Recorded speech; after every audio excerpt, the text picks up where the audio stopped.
స్థిరపరచువాడవు, బలపరచువాడవు, పడిపోయిన చోటే నిలబెట్టువాడవు, ఘనపరచువాడవు, హెచ్చించువాడవు, మా పక్షము నిలిచి జయమిచ్చువాడవు, స్థిరపరచువాడవు, బలపరచువాడవు, పడిపోయిన చోటే నిలబెట్టువాడవు, ఘనపరచువాడవు, హెచ్చించువాడవు, మా పక్షము నిలిచి. స్తోత్రం, హల్లెలూయా. దేవుని యొక్క మహాకృపను బట్టి మరి గత ఆదివారం నుండి ఆదివారం వరకు దేవుని రెక్కల నీళ్ళ భద్రతపరిచి మనకు ఈ యొక్క దినము ఆదివారము మరలా ఆరాధించుకోవడానికి దేవుడు సహాయం చేశారు. దేవుని యొక్క లేఖనంలోకి వెళ్తుంటుండగా కొలస్సీలోని అపోస్తలుడైన పౌలు రాసిన పత్రిక కొలస్సీలోని కొన్ని మాటలు మనకు కనబడుతున్నాయి. ఆ కొన్ని మాటల్లోని విలువైనవి, మనిషికి కావలసింది, దేవుని దగ్గర పొందుకోవలసినవి రెండు ఉన్నాయి. దేవుని ప్రజలుగా ఎంచే దినాల్లోని మనము ఆ రెండింటిని కలిగిన వారిగా మనం ఉండాలని దైవవాక్యం సెలవిస్తుంది.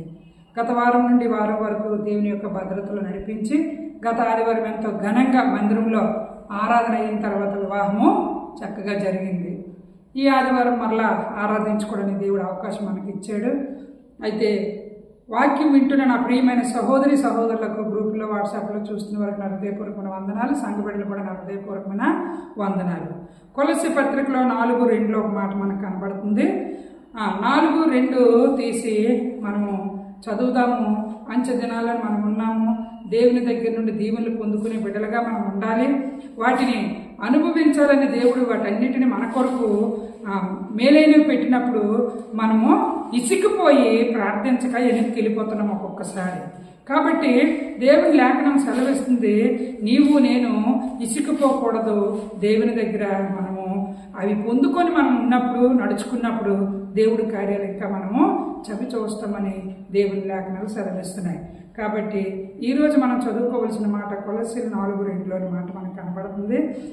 ఒక అపోస్తలుడైన పౌలు రాసిన పత్రికలోని ఈ యొక్క మాటలు మనకి కనబడుతున్నాయి. ప్రార్థన యందు నిలకడగా, కొలస్సీ 4:2 ఏముంది? ప్రార్థన యందు నిలకడగా ఉండి కృతజ్ఞత గలవారే దాని యందు మెలకువగా ఉండండి. నిలకడ, మెలకువ. నిలకడ, మెలకువ. నిలకడ ఎవరికి ఉండదటండి? ప్రార్థన యందు నిలకడగా ఉండండి అని దేవుని లేఖనం మనకి సెలవిస్తుంది. అపోస్తలుడైన పౌలు కొలస్సీ సంఘానికి ఆ ఒక పత్రికను రాసిన మాటను బట్టి మనం ఈరోజు చదువుకుంటుండగా మనకి ఇందులో మాట అర్థమవుతుంది. మనగా ప్రార్థన యందు నిలకడగా ఉండండి.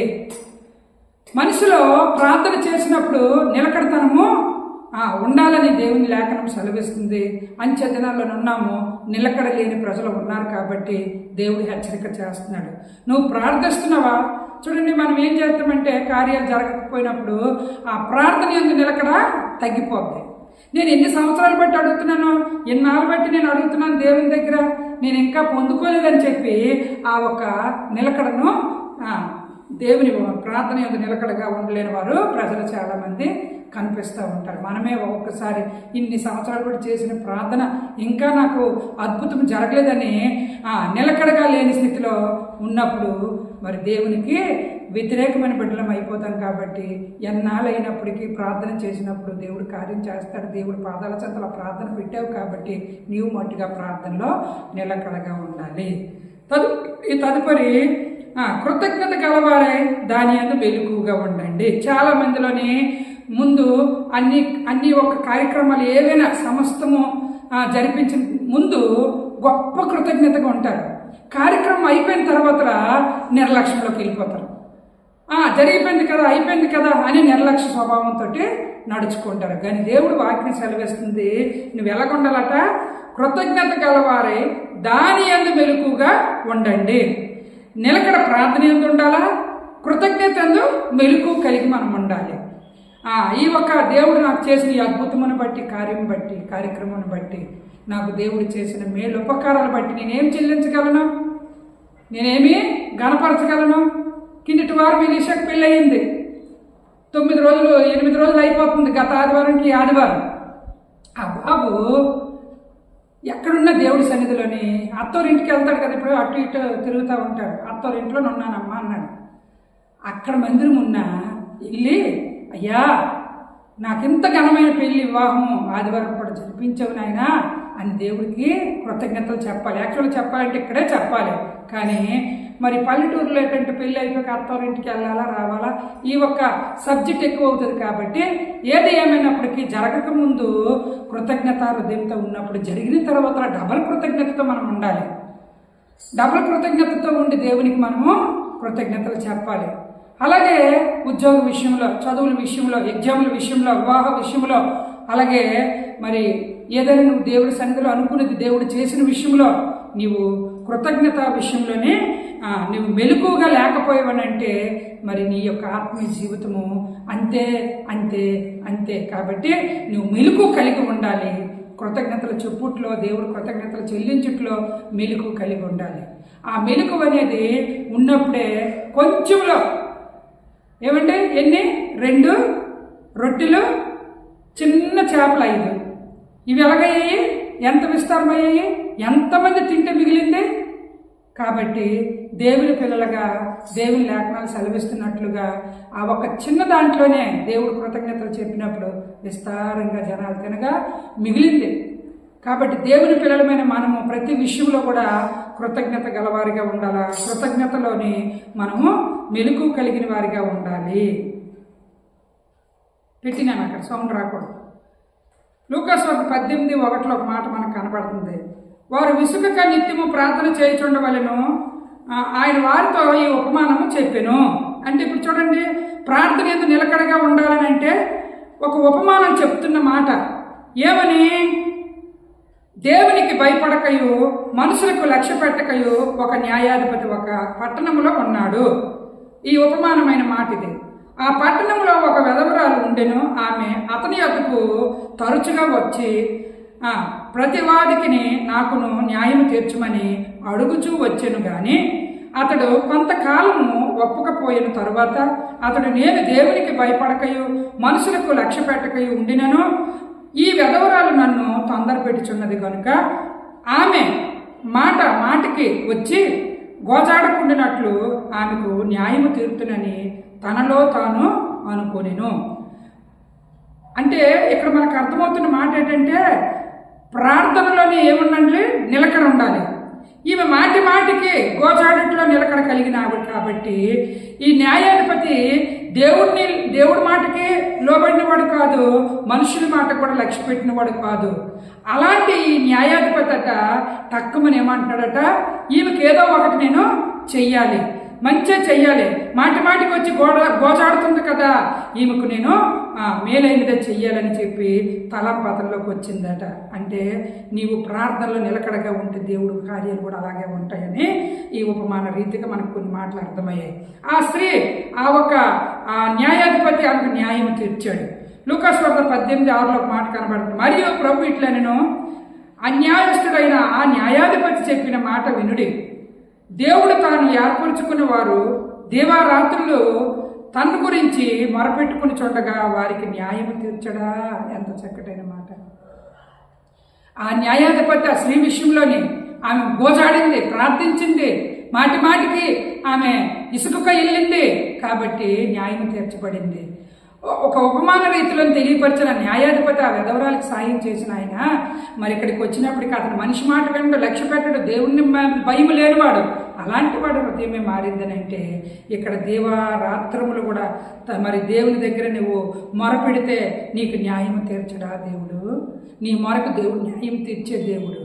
కాబట్టి నువ్వు ప్రార్థనలో ఎలాగుండాలా, నిలకడగా ఉండాలి. ఏ విషయంలోనైనా నువ్వు నిలకడగా ఉంటే నీకు న్యాయం తీరుస్తాడు. అంతేకాదు ఎఫెసీ పత్రికలో ఒక మాట కనబడుతుంది 6:18, ఆత్మ వలన ప్రతి సమయమునందును ప్రతి విధమైన ప్రార్థన విజ్ఞాపనలు చేయుచు ఆ విషయమై సమస్త పరిశుద్ధుల నిమిత్తమును పూర్ణమైన పట్టుదలతో విజ్ఞాపన చేయుచు మెలకుగా ఉండండి. పూర్ణమైన పట్టుదలతో విజ్ఞాపన చేసుట్లో మీరు పట్టుదల కలిగి ఉండండి, మెలుకు కలిగి ఉండండి. అప్పుడు దేవుని యొక్క ఆ సంకల్పాలను నువ్వు పొందుకుంటావని దేవుడి లేఖనం సెలవిస్తుంది. మరియు నేను దేని నిమిత్తము రాయబారినై సంఖ్యలలో ఉన్నానో ఆ సువార్త మర్మమును ధైర్యంగా తెలియజేయుటకు నేను నోరు తెరిచినప్పుడు దానిని గురించి నేను మాట్లాడవలసి వచ్చినట్టుగా ధైర్యంతో మాట్లాడుటకై వాక్శక్తి నాకు అనుగ్రహింపబడినట్లు నా నిమిత్తము పూర్ణమైన పట్టుదలతో విజ్ఞాపన చేయొచ్చు మెలకువగా ఉండండి. ఏదైనా విషయంలోనే మనం పట్టుకుంటే దేవుని యొక్క వాక్శక్తితో మనం పట్టుకొని నిలబడినప్పుడు మన విషయంలోనే దేవుని మర్మాలు తెలియపరుస్తాడు. మనము ప్రార్థించినప్పుడు దేవుడు కార్యాలు చేస్తాడు. అయితే మరి ఇక్కడ విజ్ఞాపన చేయొచ్చు మెలకువగా ఉన్నట్లుగా పూర్ణమైన పట్టుదలతో విజ్ఞాపన చేయొచ్చు మెలకువగా ఉండండి. మనము పట్టుని మెలకువ కలిగి మనం ప్రార్థన చేసినప్పుడు, మన ప్రార్థనలో మెలకువ ఉన్నప్పుడు దేవుడు అద్భుతాలు మనం చూస్తాము. చివరిగా ఒక మాట మనకు కనబడుతుంది ఎఫెసీ పత్రికలోని 5:20 మన ప్రభు అయిన యేసుక్రీస్తు పేరట సమస్తమును గురించి తండ్రి అయిన దేవునికి ఎల్లప్పుడూ కృతజ్ఞతాస్తుతులు చెల్లించుచు క్రీస్తునందుల భయముతో ఒకరినొకరు లోబడి ఉండండి. క్రీస్తు యందు ఎలా ఉండాలటండి? భయముతో ఒకరికొకడు లోబడి ఉండాలి. మన ప్రభు యేసుక్రీస్తు పేరట సమస్తమును గురించి తండ్రి అయిన దేవునికి ఎల్లప్పుడూ కృతజ్ఞతాస్తుతులు చెల్లించాలి. ఒక్కరోజు కాదు, ఎల్లప్పుడూ కృతజ్ఞత. నాయన, ఉదయం నుండి ఈ రాత్రి వరకు చూశానంటే, బ్రతికేనంటే నీ కృతజ్ఞత స్తోత్రాలు. తండ్రి, ఈరోజు చాలామందికి ఇంట్లో డబ్బు ధనం ఉన్నా, మంచి మంచి ఆహారం ఇంట్లో ఉన్నా తినడానికి వారికి తీరిక లేక డ్యూటీల్లో ఉండిపోతారు. భోజనానికి కూడా వాళ్ళకి అర్హత ఉండదు. కానీ నీకెంత ఆహారం దేవుడు టైం అయ్యేసరికి పెడుతున్నాడు, రుచైన ఆహారం. అందుని బట్టి దేవుడు కృతజ్ఞతలు చెప్తున్నావా? నీకు ఆరోగ్యం ఇస్తున్నాడు, అందుని బట్టి నువ్వు దేవుడి కృతజ్ఞతలు చెప్తున్నావా?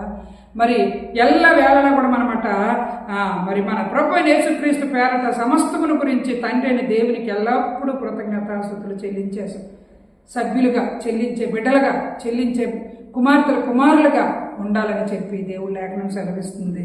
ఈరోజు మనం నేర్చుకునే మాటల్లోని దేవుడు సెలవిస్తున్న మాట ఏమంటే, ప్రార్థన యందు నిలకడగా ఉండండి, కృతజ్ఞత గలవారై మెలకువగా ఉండండి. నిలకడ మెలకువ కలిగి మనం ఉండాలి ఆత్మీయ జీవితంలో. మత్తయి సువార్త 24:42 కావున ఏ దినమున మీ ప్రభు వచ్చినో మీకు తెలియదు కనుక మెలకువగా ఉండండి. హల్లెలూయా. ఎప్పుడు వస్తారో తెలియదు. ఆత్మీయ జీవితంలో, ప్రార్థనా జీవితంలో నువ్వు మెలకువ కలిగి ఉండాలి. విసుగకూడదు. ప్రార్థనలోనే ఇన్ని సంవత్సరాలు బట్టి చేస్తున్నాను, అందులో మార్పు లేదు, మరి ఇన్ని సంవత్సరాలు బట్టి చేస్తున్నాను, నేనేమి విజయం చూడలేదు అనడానికి లేదు. నీవు పట్టుదల కలిగి చేసిన ప్రార్థనలోనట నీవు ఎలాగుండాలట? నిలకడగా ఉండాలి, కృతజ్ఞతల చెప్పుట్లో మెలకువ కలిగి ఉండాలని దైవ వాక్యం ఈరోజు మనతో మాట్లాడుతుంది. కృతజ్ఞత హృదయము, మెలకువ కలిగిన హృదయం మనలో ఉన్నప్పుడు మనము ఎప్పుడు కూడా ప్రార్థన యందు దేవుణ్ణి మనము ఒక మంచి హృదయంతో ప్రార్థించే అద్భుతాలు మనం చూస్తాము. చూసిన తర్వాత కృతజ్ఞత కలిగి దేవునికి మనము గణపరచాలి. అప్పుడు దేవుడు ఆనందిస్తాడు, సంతోషిస్తాడు. కళ్ళు మూసుకొని ప్రార్థన చేద్దాం. స్తోత్రాలు తండ్రి, ఈరోజు మాకు మెలకువ నిలకడ